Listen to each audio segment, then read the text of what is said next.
Good evening. Mary Sadrakula, Dwasline Road.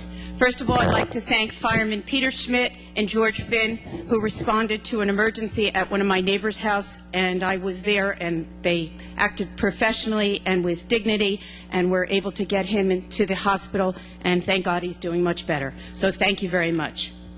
Let's discuss. We talk about money. We look out here. We need money. I had $250,000 for you. But guess what? It's been spent. Let's discuss how this $250,000 was spent by our BOE on ethics charges against Commissioner Michael Pachel.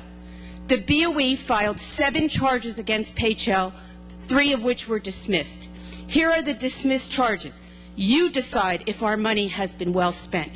Number 1, Pachel's website provided misleading information about the school system. Dismissed. Didn't the BOE tell us ethics charges had nothing to do with his website?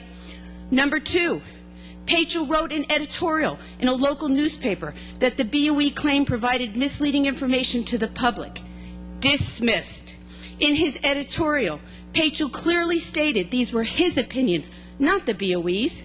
Number 3, Pachel supposedly made a comment to a BOE candidate that Rice's decision to close a school for a snow day in 2007 on the last day petitions were due for the 2007 elections was a ploy to keep prospective candidates away.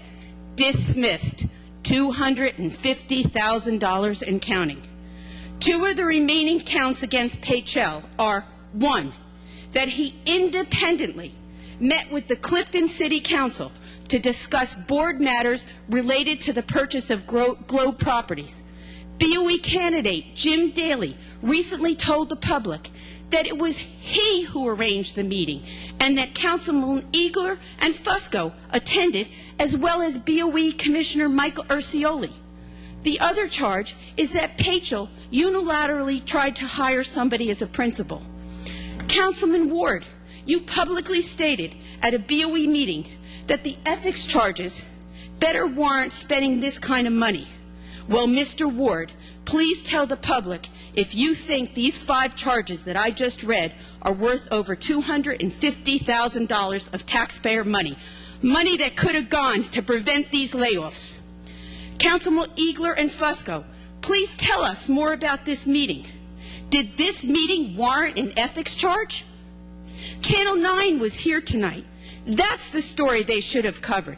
The story of how part of the city is wasting taxpayer money when families are suffering and people have to be laid off because part of the city thinks nothing about spending $250,000. New subject. In the past, several members of this council, like Councilman Capoli, Councilman Ward, Councilman Fusco, and Councilman Hatala, spoke out against negative campaigning in past BOE elections. So far in this election, we have had Commissioner Ursioli call several candidates opportunists who are using a situation for their own objectives. Also, Commissioner Tahan personally attacked candidate Jim Daly by name in an effort to try to discredit him. Isn't that the pot calling the kettle black? Wasn't it Tahan who used public property for his own benefit? Didn't he store his boat on both BOE-owned property and city-owned firehouses at Brighton Road and Main Avenue? Wasn't it Tahan, while on duty, took a fire truck with other firemen aboard out of the city, out of the county on personal business? Didn't a Herald News editorial in 2006 state that public officials should condemn Tahan and he should be censored, and called him a dog in need of a muzzle?